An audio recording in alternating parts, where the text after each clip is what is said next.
رمضان المبارک کا مبارک مہینہ آ رہا ہے، اللہ سب کے نصیب میں فرما دے، ان مبارک گھڑیوں کو ہر ایک کی زندگی میں لکھ دے جو یہاں بیٹھے ہیں، جو سن رہے ہیں۔ اے اللہ اس رمضان کی رونقیں اکٹھی کرنے اور اس کی رحمتیں اور برکات کو سمیٹنے کی طاقت اور قوت اور توفیق بھی ہمیں عطا فرما دے۔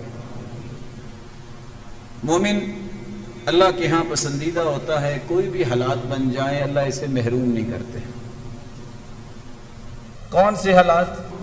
ہو سکتا ہے رمضان جیسی عظیم نعمت پہ بھی اگر کوئی ایسا نظام سامنے آئے کہ تراویح نہیں پڑھنی،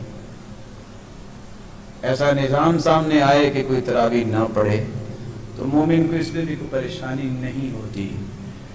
انسان اپنی جتنی طاقت ہے اس کے مطابق کام کرتا ہے، اسی کا ہی اللہ نے حساب